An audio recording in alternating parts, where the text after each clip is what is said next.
pagi semuanya. Pagi. Jadi hari ini kita bakal melaksanain lagi layanan klasikal seperti minggu kemarin yang membahas tentang kesehatan mental.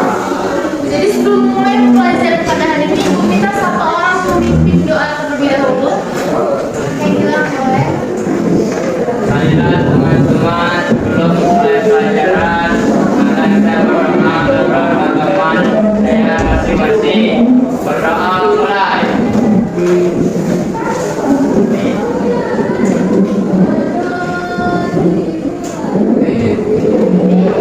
Berdoa selesai. Jadi sebelum mulai pelajaran, kita absen dulu hari ini. Siapa yang nggak masuk? Siapa? Hari. Keterangannya?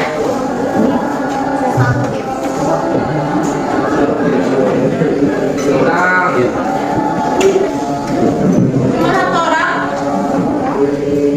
Masih ada lagi?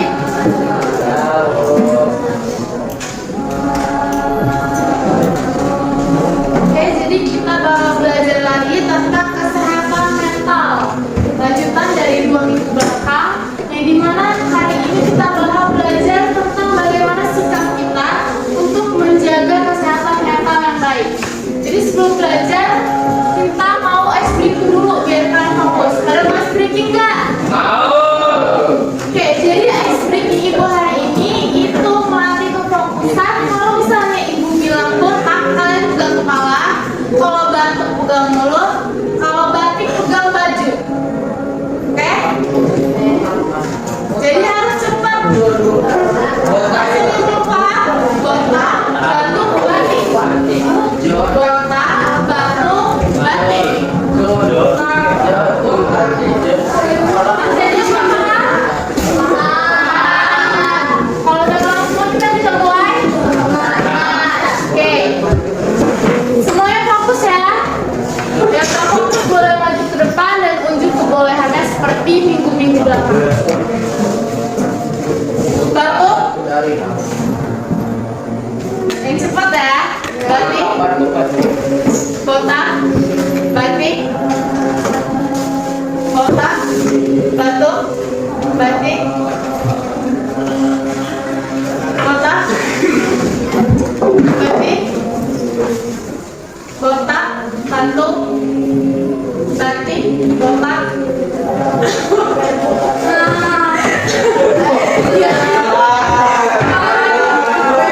Ibu di depan cari 2 teman yang lagi ya. Biar fokus kan. Sebelum mulai pelajaran kita harus melatih kefokusan dulu. Oke, kita mulai lagi. Bilang tadi teman cari temennya. Botak. Batuk. Batik. Batik. Batik. Botak. Batik. Batuk. Botak. Batik. Oke, berarti semua bilang ya.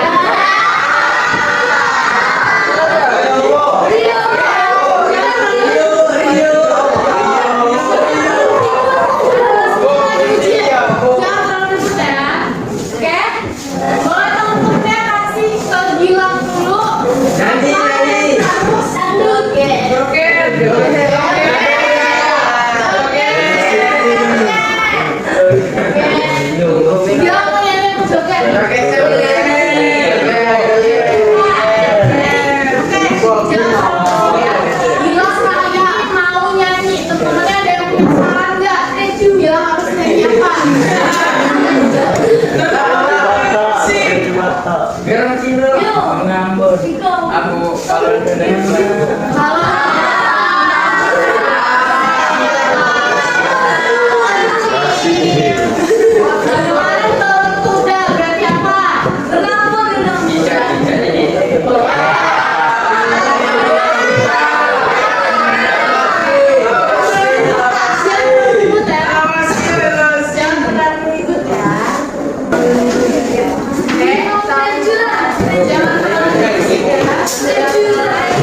Jangan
Sudah semua? Oke, jadi minggu ini kita bakal belajar tentang bersahabat dengan diri sendiri yang merupakan langkah awal menjaga mental agar tetap sehat. Nah, di sini kan kita dari 2 minggu belakang itu kita sudah belajar tentang banyak sekali pengertian kesehatan mental, jenis-jenis gangguan mental. Semua masih ingat? Bantuan profesional semua masih ingat ada apa aja? Apa aja boleh disebutin?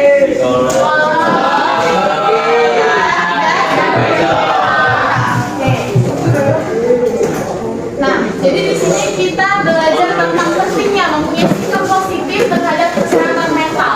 Apa sih yang dimaksud sikap positif dalam kesehatan mental ini?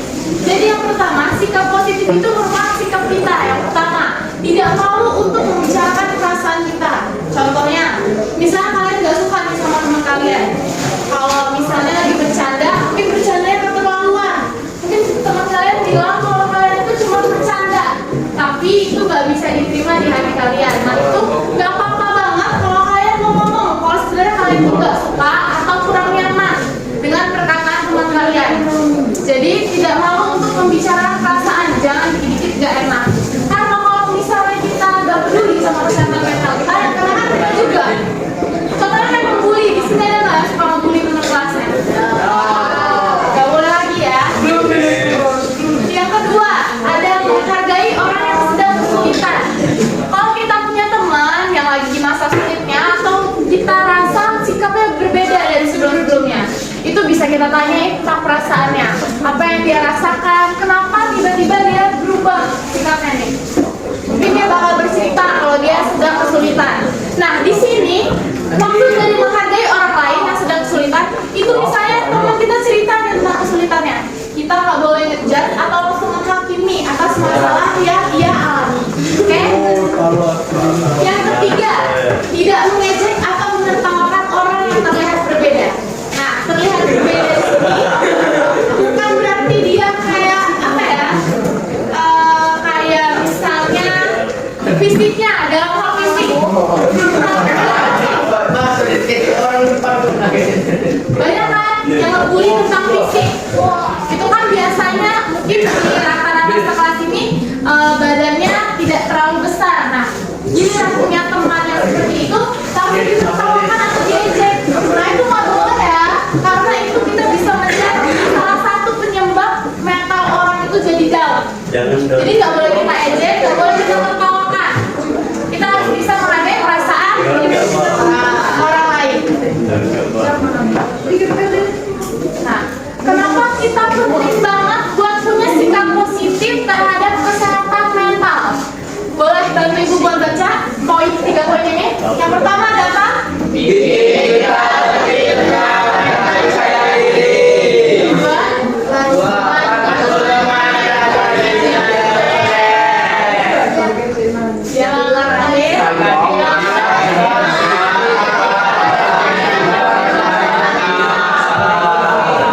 Jadi di poin pertama itu ada bikin kita lebih tenang dan percaya diri.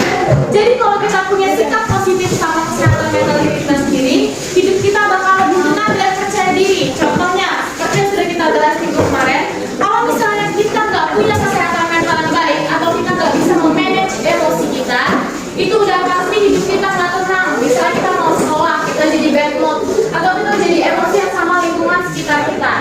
Terus kita nggak percaya diri, kita nggak bisa self love seperti yang gue bilang tadi. Kalau misalnya kita dibully atau diejek karena fisik kita, nah kalau kita menganggap hal itu tuh kayak terlalu dipikirkan seperti stres yang berlebihan kemarin, yang akhirnya menimbulkan kita kehilangan minat atas aktivitas yang kita sukai sehari-hari. Jadi akibatnya kita jadi tidak percaya diri untuk bertemu banyak orang atau untuk masuk sekolah. Jadi di sini kalau masih ada suka bully temennya, tolong dikurang-kurangin atau jangan sama sekali ya. Kalau misalnya nggak bisa langsung berubah, itu tolong dikurang-kurangin. Karena apa yang kita omongin, apa yang kita bicarakan, itu bisa jadi berdampak besar pada perasaan orang. Yang kedua, ada membantu teman yang lagi sedih atau stres. Tadi kan udah ibu jelasin nih. Kalau misalnya kita punya teman, terus jenisnya ceria, terus tiba-tiba kita lihat hari ini dia terlihat berbeda atau terlihat murung, lebih pendiam dari biasanya. Kalau misalnya dia bercerita, kalau dia lagi butuh bantuan, itu bisa kita bantu. Kita kemarin udah belajar kan, kalau misalnya ada temennya cerita dan kita tidak bisa mengatasinya lagi, atau dirinya sendiri tidak bisa mengatasi, maka kita harus mengalihkan ke mana? Kalau kita udah nggak bisa mengatasi lagi, ke profesional. Oke, benar. Jadi kalau sekiranya kita sudah tidak bisa mengatasi lagi, kita boleh langsung minta bantuan ke profesional. Yang ketiga, ada menghilangkan stigma dan juga ejekan.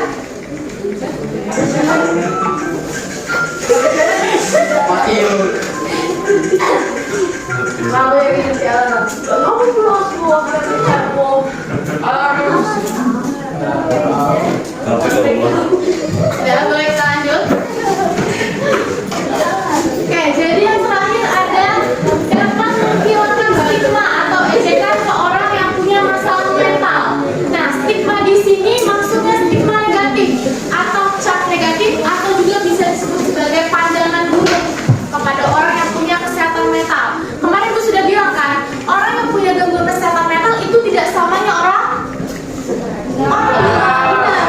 Jadi orang yang punya kesehatan mental itu harus kita rangkul dan harus kita bantu mengarahkan agar mereka mau untuk menyerahkan diri mereka atau mengakui perasaan mereka kalau mereka memang butuh bantuan dari tenaga profesional. Bukan berarti diejek. Misalnya nih, ada temen yang stres, murung terus di kelas, sedih, cemas yang berlebihan, itu bukan harusnya kita ejek, malah kita ketawain, kita ngomongin sama teman yang lain, tapi kita harus membantu mereka. Kan kita sudah belajar kesehatan mental, jenis-jenis bantuan profesional itu supaya kalian lebih aware atau lebih waspada sama lingkungan sekitar. Paham?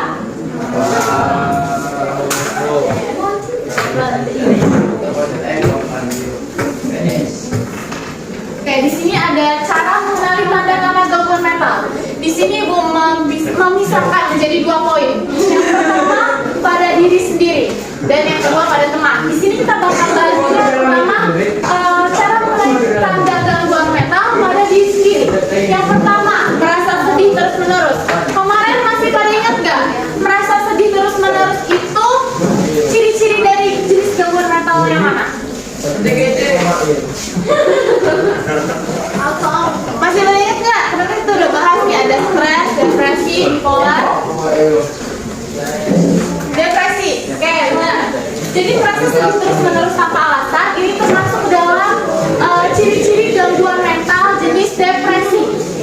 Yang kedua, gampang marah atau nangis.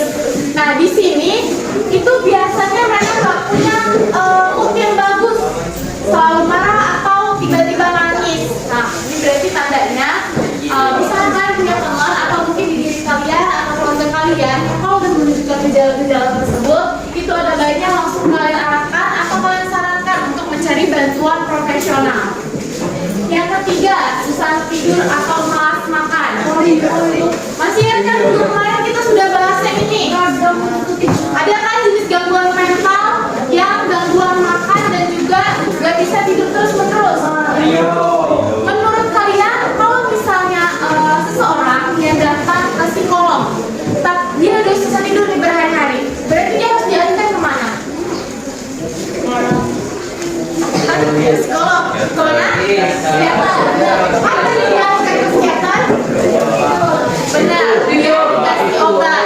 Karena orang kalau misalnya udah susah tidur berhari-hari, itu dapat mengganggu aktivitas sehari-harinya. Jadi supaya aktivitasnya tidak terganggu, pola tidurnya kembali baik lagi, makanya harus ke psikiater supaya psikiater bisa memberikan obat yang sesuai dosis untuk klien tersebut. Tegar, kalau masih mau ngobrol keluar aja.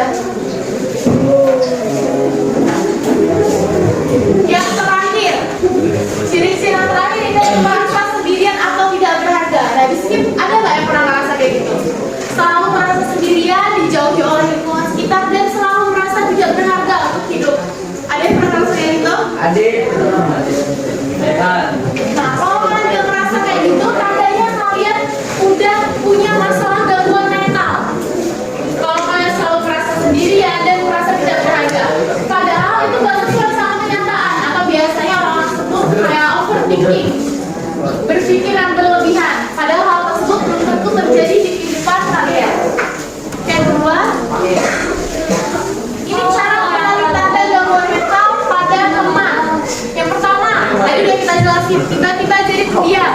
Misalnya teman kalian ini yang tadinya orang yang ceria, suka cerita, tiba-tiba jadi diam. Bisa jadi dia lagi nyimpan masalah atau mungkin ada masalah, entah itu pada dirinya sendiri atau di rumah. Yang kedua, sering bolos sekolah atau bolos les. Di sini ada nggak yang sering bolos sekolah? Namanya Ini ada bolos sekolah di sini? Biasanya ada nih. Biasanya ada yang dari rumah ngomongnya sekolah, pas sampai sekolah nggak bolos.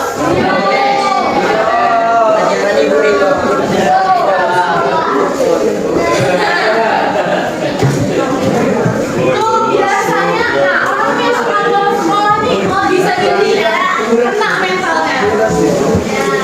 Yang ketiga, menghindar dari teman dan keluarga. Poin yang ketiga ada menghindar dari teman dan keluarga. Misalnya dia selalu pengen sendiri dan menghindar kalau ada teman yang misalnya mau ngajak kantin tapi dia nggak mau, selalu menghindar. Di kelas sendirian dia cuma baca buku misalnya, nah itu dia sudah bisa kita bilang termasuk ke dalam gejala gangguan kesehatan mental. Dan yang terakhir, sering berbicara negatif seperti aku gak penting atau aku capek banget hidup. Di sini pernah nggak ada yang ngomong kayak gitu? Aku gak penting, selalu merasa tersakiti, gak penting dan capek banget hidup.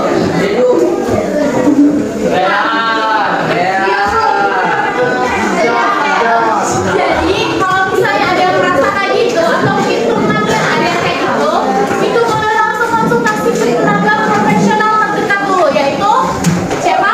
Guru BK. Karena hal ini bisa jadi masalah yang serius kalau misalnya kita jadi ngerti sama orang lain dan nggak ngerti tentang kesehatan mental. Pasti mereka langsung bilang kayak, apa sih lebay banget kayak gitu kan?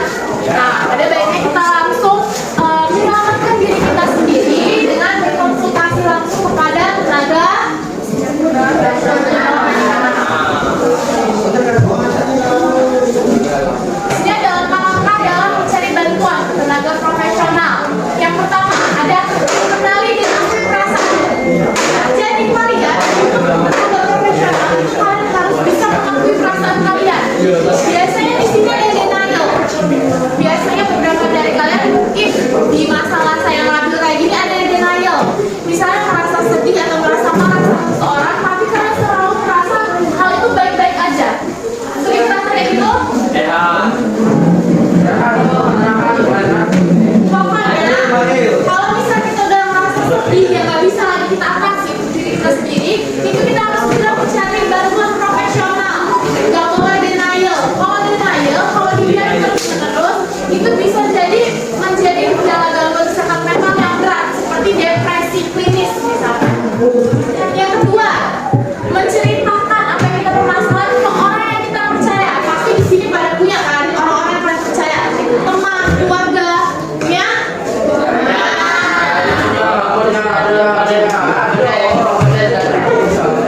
Nah, jadi kalau kita punya masalah itu kita bisa cerita dulu nih ke orang yang kita percaya.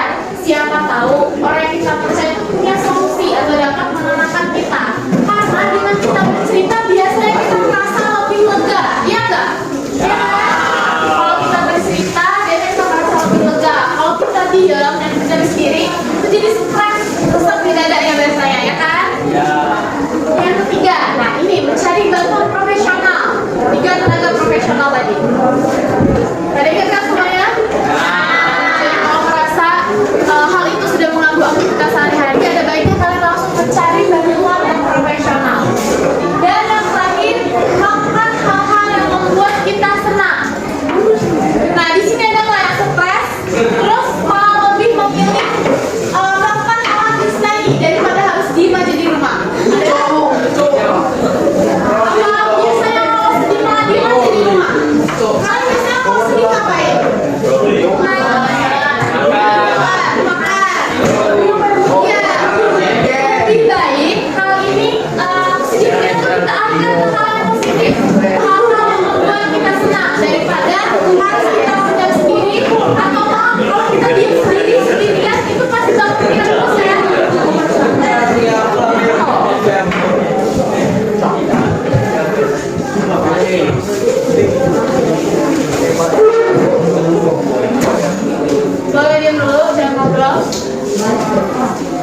Oke, jadi di sini kesehatan mental ini juga ada dukungan sosial.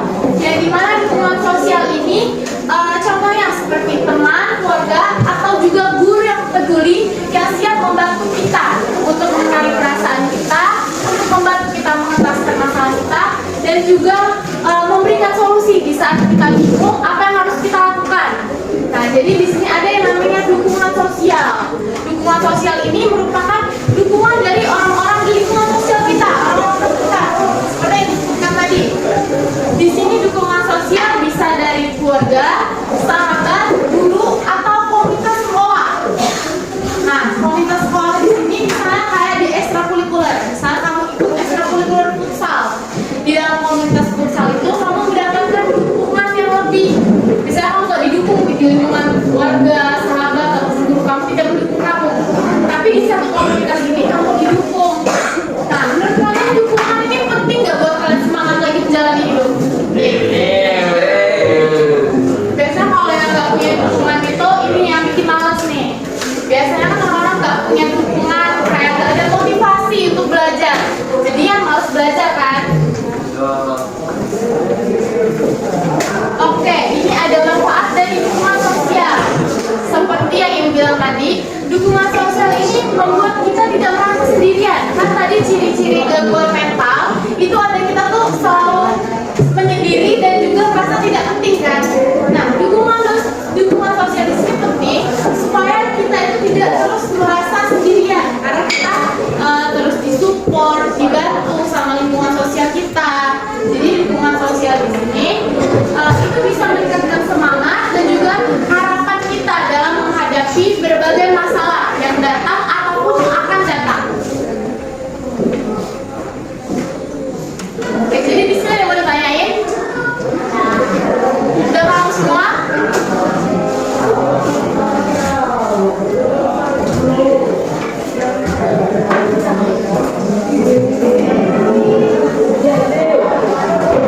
Kalau udah paham semua, Ibu mau nanya nih. Boleh yang tahu angkat tangan. Menurut kalian, kenapa kita itu nggak boleh ngejek? Karena dulu kita bahas ya. Kenapa kita itu nggak boleh ngejek kalau teman kita itu kelihatannya lagi sedih atau murung? Yang mau jawab boleh angkat tangannya? Boleh? Karena dapat membuat teman jadi lebih sedih Ya. dan merusak kesehatan mentalnya. Oke, benar. Jadi kita kalau udah melihat teman yang terlihat orang sedih itu nggak boleh kita ejek, tapi harus kita apa ya? Bantu, kita rangkul, kita tanyain dia punya masalah apa. Tapi kita tanyain di sini, kalau misalnya teman kalian itu nggak mau cerita, jangan dipaksa. Kalau misalnya mau cerita, itu pasti bisa kita bantu. Kalau misalnya memang dia sama sekali nggak mau cerita, boleh kalian sarankan langsung ke tenaga profesional yang dipercaya. Oke?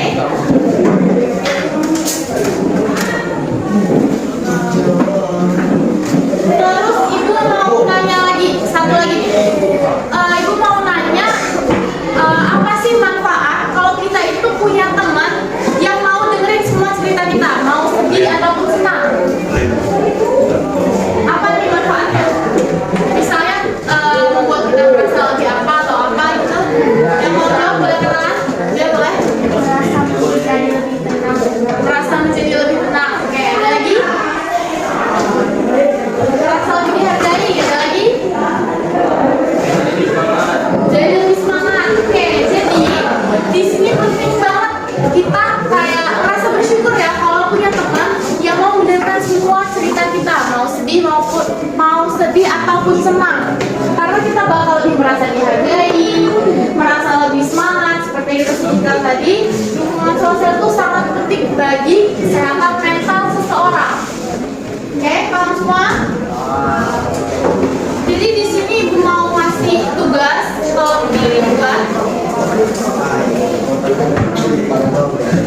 dibuat sesuai sama apa yang udah kita pelajari. Biasa.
Gua ada sebelah tuh. Nanti lagi. Yuk.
Tio.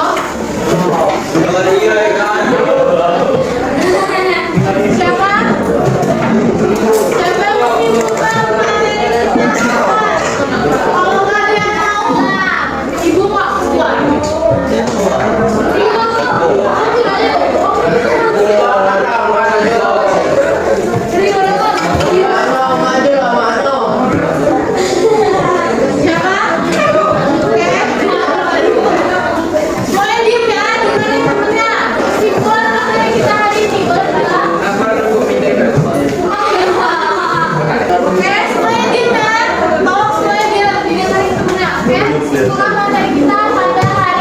Dari pelajaran hari ini, saya dapat mengetahui bahwa pentingnya mempunyai sikap positif dalam kesehatan mental, yaitu salah satunya untuk diri kita sendiri.